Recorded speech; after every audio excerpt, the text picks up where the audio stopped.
अगर आपको प्रियंका गांधी, राहुल गांधी, सोनिया गांधी इनको बढ़ाना है तो आप कांग्रेस पार्टी को वोट देना। अगर आपको लालटेन वाले परिवार को बढ़ाना है, लालू यादव, तेजस्वी यादव और तेज प्रताप यादव, मीसा और राबड़ी यादव इनको बढ़ाना है तो लालटेन पर वोट देना। अगर आपको समाजवादी पार्टी के लोगों को बढ़ाना है, अखिलेश यादव, डिम्पल यादव और ये शिवपाल यादव, इन सबको बढ़ाना है, मुलायम सिंह यादव के परिवार को बढ़ाना है तो समाजवादी पार्टी को वोट देना। लेकिन अगर आपको अपने बच्चे को बढ़ाना है, अपने भाई को बढ़ाना है, अपने परिवार को बढ़ाना है, अपने देश को बढ़ाना है और पूरे भारत का परचम लहराना है तो सिर्फ और सिर्फ भारतीय जनता पार्टी को वोट देना। अच्छा, स्पेशल 26 मूवी हम सब ने देखी है, उसमें वो लोग स्पेशल 26 क्यों बनते हैं? चोरी डकैती करने के लिए। वही सेम एजेंडा इनका भी है। दूसरी तरफ 38 दल होने के बाद भी एक प्रधानमंत्री है। इंडिया टीम में 11 खिलाड़ी होते हैं। ये मुझे बता दें, इनका 11 खिलाड़ी कौन है? 12 महीने होते हैं साल भर में। जनवरी में प्रधानमंत्री राहुल गांधी बन जाएंगे, फरवरी में ममता बनर्जी बन जाएगी, मार्च में नीतीश कुमार बन जाएंगे। ऐसे हमारी भारत चलेगा क्या? उन्होंने कहा था मैं झीलों से भर दूंगा, पूरा दिल्ली पानी से भर गया, अब नहा लो और जो मर्जी करो।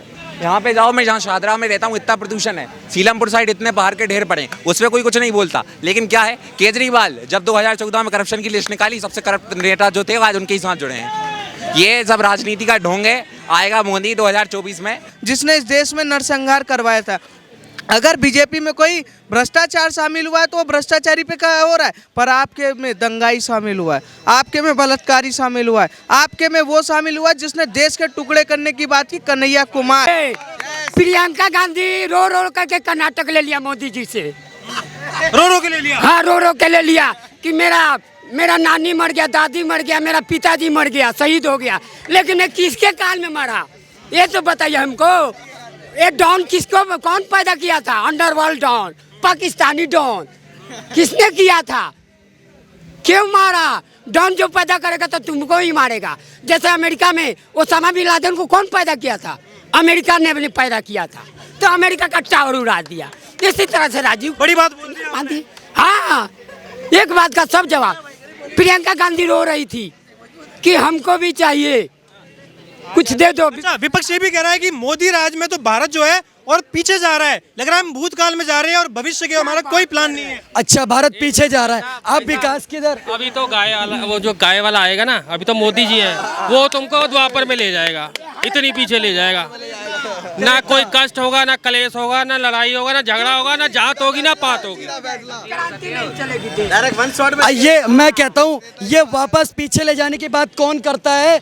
जो 60 साल में देश के घरों में शौचालय तक नहीं दे पाए, ये बात करते भारत को पीछे ले जाने की। 2014 से, मैं डाटा के साथ बात करिए ना, 2014 से पहले भारत कितने नंबर की अर्थव्यवस्था था? 10वें नंबर की। आज भारत कितने नंबर की अर्थव्यवस्था? 5वें की। और प्रधानमंत्री जी ने डंके की चोट पर बोला है कि 2047 तक विकसित भारत बनेगा और जिन अंग्रेजों ने हम पर राज करा था उनको पीछे करके हम विश्व की तीसरी सबसे बड़ी अर्थव्यवस्था बनने जा रहे हैं। आज एक बयान आया है, जयराम रमेश है, कांग्रेस के बड़े नेता है, वो ये कह रहे हैं कि देखिए अभी जिस तरीके से समीकरण चल रहा है तो हमारी सरकार भी बनती है तब भी हम जो अर्थव्यवस्था है वो ये कोई मोदी का करिश्मा नहीं है, ये तो माहौल चल रहा है। अरे जहाँ तक बात रही जयराम रमेश की, तो ये वही जयराम रमेश है जिसने बोला था कि ममता बनर्जी के राज में डेमोक्रेसी खतरे में है। जयराम रमेश का ये रिकॉर्डेड बयान है। आज वही ममता बनर्जी के साथ गलवैया करके खड़े हैं कि नहीं इंडिया के रूप में।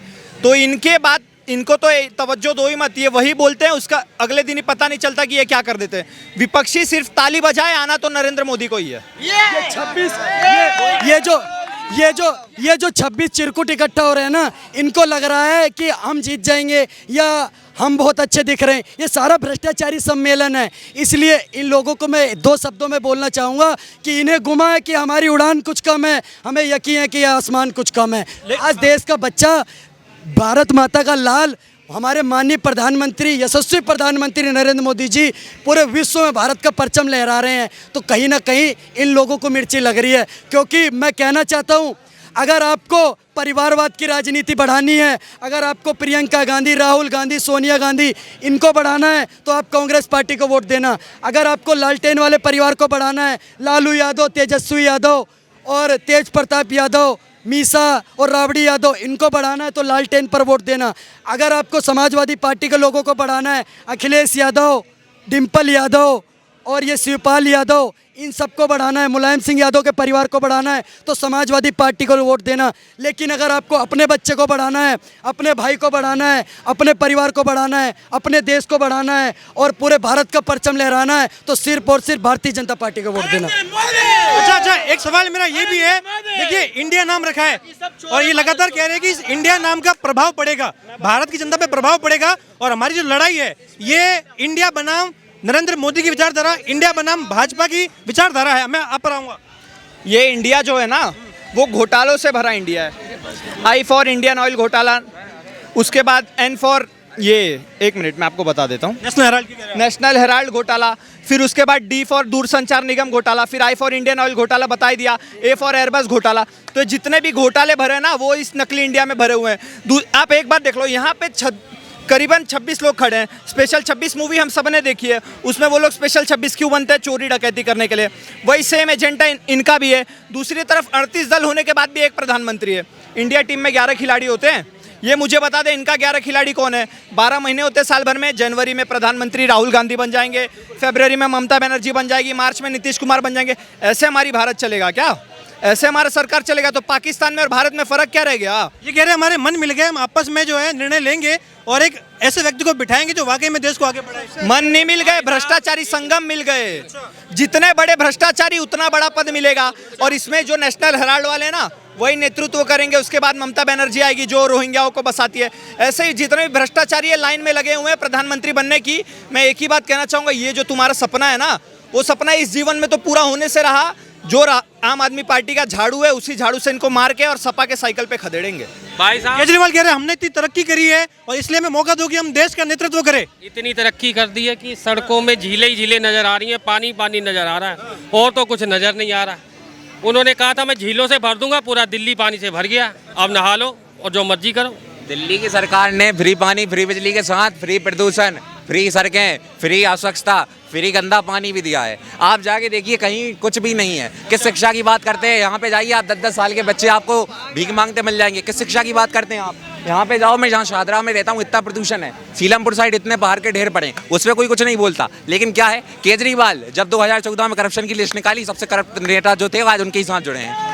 ये सब राजनीति का ढोंग है। आएगा मोदी 2024 में, और मैं मोदी जी का समर्थक नहीं हूँ, लेकिन एक बात ये है कि अगर हम मोदी जी की और उनका कंपैरिजन करें तो मोदी जी ज़्यादा ईमानदार हैं। मैं ये नहीं कहता मोदी जी ईमानदार हैं, लेकिन उनसे तो कम। पिछली बार जब ये इकट्ठे हुए थे, ये बच्चे हैं इनको इतना नहीं है, पिछली बार जब ये इकट्ठे हुए तो पता क्या हुआ था?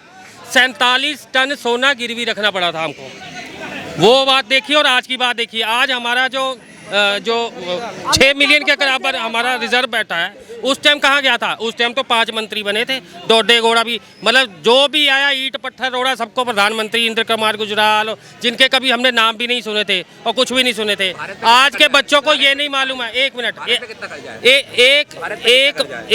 एक इनके बच्चों को मालूम नहीं है। हमारे टाइम पे क्या होता था, हम जब स्कूल जाते थे ना तो कहते थे बच्चों टिफिन को मत छूना, उस खिलौने को मत छूना। कितने बम ब्लास्ट होते थे। आज के बच्चों को मालूम नहीं है कि बम ब्लास्ट होता क्या है। ये फर्क है। सुरक्षा की गारंटी मिल गई यानी कि बिल्कुल बिल्कुल। जॉन पैदा हो रहे थे कांग्रेस के जमाने में, अंडरवर्ल्ड जॉन, राजीव माफिया को खात्मा हो रहा है। अच्छा, को भी मारा, सुन लीजिए, इंदिरा गांधी को भी मारा। तो इसमें मोदी जी का दोष है। अच्छा, उन्हीं के तब क्या शासन किसका था? कांग्रेस का था ना। तो ये प्रियंका गांधी क्यों रो रही है? ये चुड़ैल ये कहाँ रो रही है? हमारा ले लिया हमारा कर्नाटक।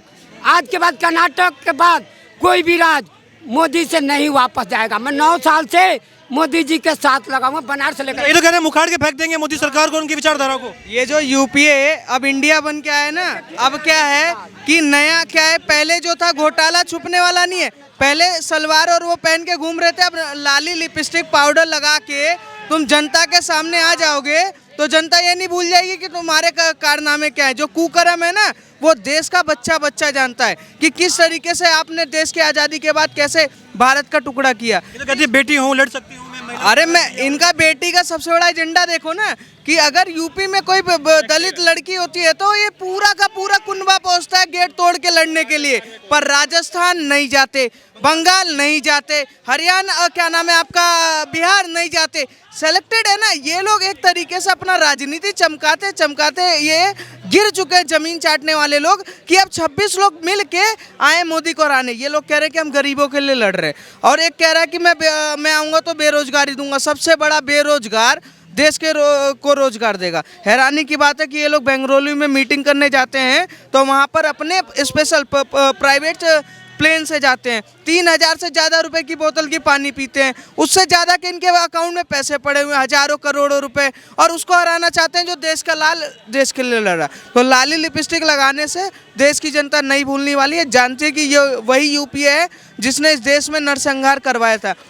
अगर बीजेपी में कोई भ्रष्टाचार शामिल हुआ है तो वो भ्रष्टाचारी पे क्या हो रहा है, पर आपके में दंगाई शामिल हुआ है, आपके में बलात्कारी शामिल हुआ है, आपके में वो शामिल हुआ जिसने देश के टुकड़े करने की बात की, कन्हैया कुमार, वो शामिल हुआ जो अफजल कुमार का समर्थन करता था, स्वरा भास्कर जैसे जो देश में दंगे करवाने के लिए जिम्मेदार थे, उनको आप लोगों ने शामिल किया। हाँ, जोड़ जोड़ के आप लोगों ने उनको साथ में लेके चले। और हैरानी की बात है कि उनको शामिल करके ये देश को क्या नीचा दिखाना चाहते हैं? किसको नीचा दिखाना चाह रहे हो? मोदी जी को नहीं, 140 करोड़ जनता को आप चैलेंज कर रहे हो। पर 140 करोड़ जनता 2024 30 मई तक जब भारत में प्रधानमंत्री दोबारा से मोदी जी आएंगे ना, तो विकास की रफ्तार के साथ साथ ये देश हिंदू राष्ट्र की तरफ और आगे बढ़ेगा, हिंदू राष्ट्र की तरफ आगे बढ़ेगा। यानी कि देखिए, विपक्ष इसी बात पर छोड़ भी कर रहा है कि ये जो मोदी सरकार है केवल और केवल हिंदुत्व की बात करती है, विकास का कोई एजेंडा नहीं है, भारत की प्रगति का कोई एजेंडा नहीं है। सबसे पहले तो मैं ये बता दूं, ये हिंदू राष्ट्र था, है और रहेगा। घोषित करे ना करे वो एक अलग बात है, ठीक है ना। और दूसरी बात है, डेवलपमेंट पे अगर हम आए तो आज के जितनी भी रोड्स बन रही हैं, रेलवेज बन रही हैं, और जितने 60 साल में हवाई अड्डे बने थे उससे डबल हो चुके हैं, तो आम आदमी के लिए तो मेन सुविधा तो यही है। अब सरकार कोई घर घर जाके तो हाथ में नहीं पकड़ाएगी, तरक्की हुई है, लेकिन मोदी जी ने घर घर जाकर भी दिया है। जो राशन मिला है लोगों को कोरोना काल में, जो राशन मिला है, ऐसा होता है जो चीज़ आसानी से मिल जाती है ना, उसकी कदर नहीं और उसका पता ही नहीं चलता। अच्छा, आप कह रहे हैं कि देखिए हिंदू राष्ट्र मतलब चाहिए क्या हमें? हिंदू राष्ट्र चाहिए क्या? हिंदू राष्ट्र है ये है 1947 में हिंदुस्तान पाकिस्तान बना, तो किस चीज की मांग कर रहे हैं फिर? क्यों कह रहे हैं हिंदू राष्ट्र चाहिए? फिर बोल क्यों रहे हिंदू राष्ट्र ही है ना? ये हिंदू राष्ट्र है, हिंदू राष्ट्र रहेगा ही। हाँ, अरे ये सुन लीजिए, जीना से भी बड़ा नीतीश कुमार जीना है। जीना ने भारत को 2 टुकड़ा में बांटा था, हिंदू मुसलमान, जो कि अभी तक ले भारत संभल नहीं पा रहा है। लेकिन मैं नीतीश कुमार जातीय जनगणना करा के हम बिहारियों को हजारों टुकड़ा में बांटना चाहता है नीतीश कुमार। हाँ, बिहारियों को, ये नीतीश कुमार के ये नफरत फैला रहा है हम लोग को बिहारियों में। तो पीएम बनने की सोच रहे हैं नीतीश कुमार? पीएम वो सपना देख रहा है, एक भी वोट बिहारी उसको नहीं देगा। अरे वाह, कुमार का गारंटी